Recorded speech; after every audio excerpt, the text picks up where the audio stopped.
नमस्कार प्रिय दर्शकों, आप देख रहे हैं ज्योतिष मंत्र।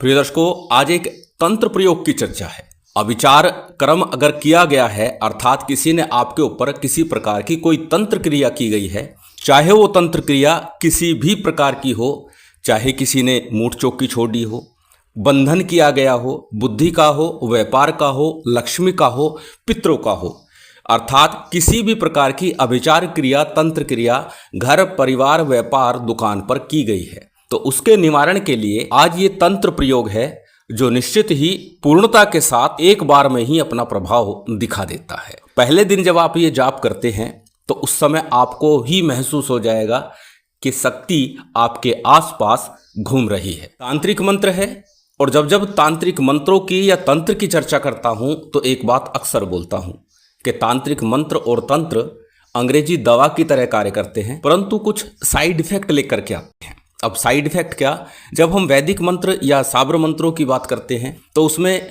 नेगेटिविटी बहुत कम आती है, परंतु जब हम तांत्रिक या तंत्र प्रयोग की चर्चा करते हैं तो बहुत सी नेगेटिव चीज़ें आती हैं जो हमारी साधना में, हमारे प्रयोग में विघ्न डालती हैं, साथ ही कई बार हमें भी हानि पहुंचाने का प्रयास करती हैं। और इसीलिए जब तंत्र की बात होती है तो हमेशा बोलता हूं कि रक्षा मंत्र का विधान अवश्य कीजिएगा और पूर्ण सावधानी, पूर्ण मनोयोग के साथ ही इस प्रयोग को कीजिएगा। और आज के प्रयोग के लिए भी कहूंगा, रक्षा विधान करने के बाद ही इस प्रयोग को आपको करना है। रक्षा मंत्र पूर्व में अनेकों अनेक दे चुका हूं, आप अपनी सुविधा के अनुसार रक्षा मंत्र का चयन कीजिए और उस मंत्र का प्रयोग कीजिए। यदि बात करें आज के मंत्र प्रयोग की, क्लिष्टता नहीं है, परंतु पूर्ण एकाग्रता, पूर्ण मनोयोग और पूर्ण सावधानी के साथ इस प्रयोग को संपन्न करें।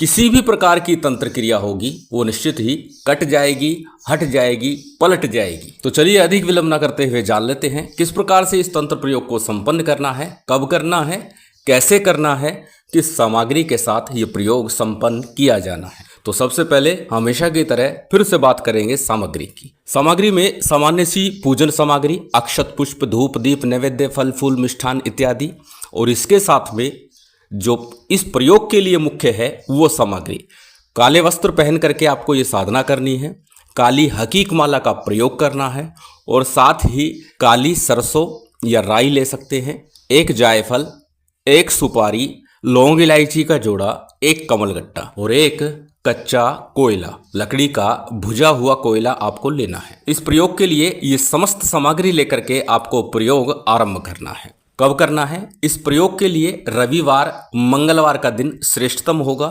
जो सिद्ध योग में हो, कोई शुभ मुहूर्त सिद्ध योग बन रहा हो रविवार, मंगलवार के दिन, उस दिन आप प्रयोग करेंगे तो आपका प्रयोग निश्चित सफल होगा। कैसे करना है?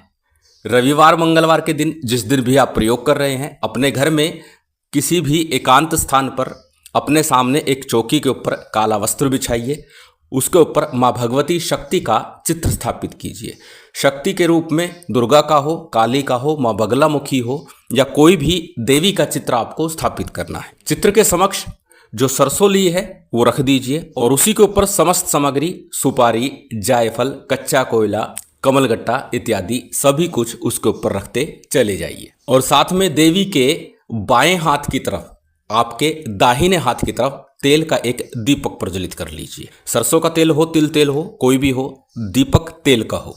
अब सबसे पहले हमेशा की तरह शुद्धि आचमन कीजिएगा और शुद्धि आचमन करके दीपक प्रज्वलित कर लीजिएगा। दीपक जलाने के बाद में सबसे पहले दाहिने हाथ में अक्षत, पुष्प, जल इत्यादि ले लीजिए और फिर आपको संकल्प करना है।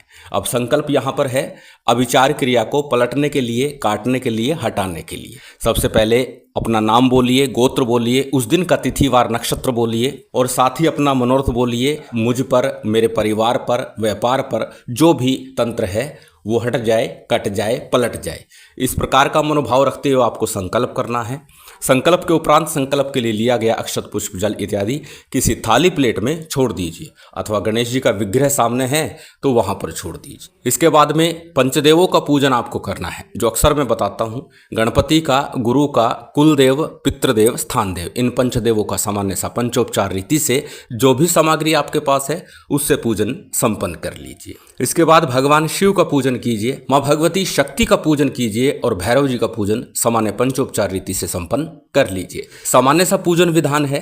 मुख्य है जब तंत्र की बात होती है कि जो सामग्री ली गई है उसके ऊपर प्रयोग किया जाता है। किसी मंत्र विशेष के साथ यह तंत्र कई बार बिना मंत्र के भी प्रयोग किया जाता है, परंतु इस प्रयोग में मंत्र के साथ यह तंत्र चल रहा है। जब सभी का सामान्य पंचोपचार रीति से आप पूजन संपन्न कर ले, उसके बाद एक माला या कम से कम 11 बार गणपति के किसी भी मंत्र का जप कीजिए और साथ ही अपने गुरु मंत्र की एक माला का जप कीजिए।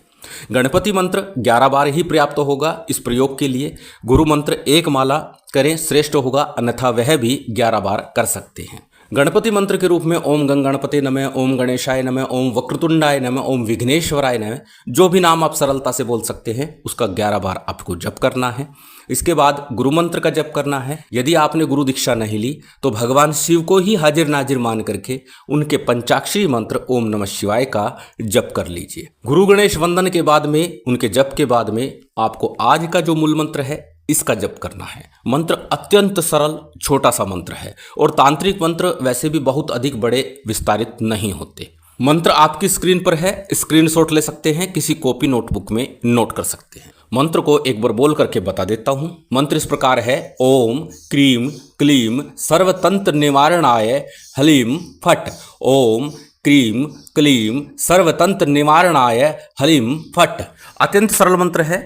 कंठस्थ करने के बाद ही आपको साधना करनी है, आपको प्रयोग करना है। और ये बात मैं अक्सर बोलता हूं कि बिना मंत्र को कंठस्थ किए साधना में रत नहीं होना चाहिए, अन्यथा आपका पूर्ण ध्यान नहीं लग पाएगा। और तंत्र में तो पूर्ण एकाग्रता और ध्यान की विशेष आवश्यकता होती है। अब जब करना कैसे है, जो सामग्री आपने रखी हुई है सरसों के ऊपर, उसके ऊपर अपना पूर्ण ध्यान एकाग्र कीजिए और भावना प्रेषित कीजिए। मन में ये विचार लाइए कि मेरा जो तंत्र है वो सारा यहाँ समाहित हो रहा है, माँ भगवती के चरणों में मैं उसे अर्पित कर रहा हूँ। भगवती उसका नाश कर रही है उस तंत्र का, और करने वाले की तरफ वो तंत्र वापस जा रहा है। इस प्रकार का मनोभाव रखते हुए आपको इस मंत्र का जप करना है। 11 माला का जप आपको प्रतिदिन करना है। कितने दिन तक करना है? 11 दिन लगातार।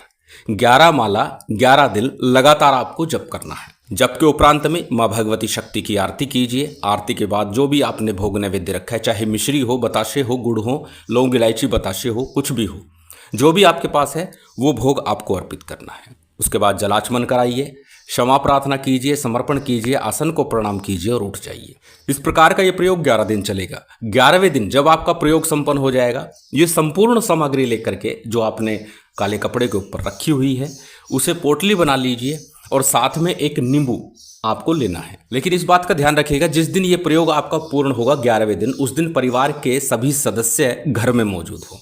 यदि व्यापार स्थल पर कर रहे हैं तो आप अकेले जाकर कर सकते हैं, किसी को साथ रखना चाहें तो साथ रख सकते हैं। पूरे घर में से घुमाकर मुख्य द्वार पर आइए। मुख्य द्वार पर आकर के किसी चाकू की सहायता से नींबू को 4 भागों में अपने घर के द्वार की तरफ मुख करके बैठ जाइए और 4 भागों में उसे बांट दीजिए। और उसके बाद उस पोटली के साथ ही उसको लेकर चले जाइए। फिर पीछे मुड़ करके नहीं देखना है और जो मंत्र बताया है इस मंत्र का मानसिक रूप से जप करते हुए जाना है। और किसी निर्जन स्थान पर, कहीं भी सुनसान स्थान पर दक्षिण दिशा में इसे ले जाकर के दबा देना है, या बहता जल मिले तो वहां पर प्रवाहित कराना है।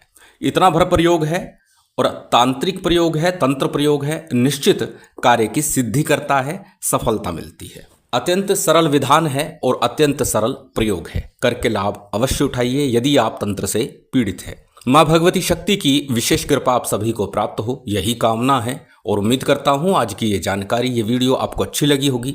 यदि अच्छी लगी हो तो कृपया लाइक कीजिएगा, शेयर कीजिएगा। यदि चैनल पर नए हैं तो सब्सक्राइब कर बेल आइकन बटन दबा दीजिएगा। जय माता दी, जय श्री राम।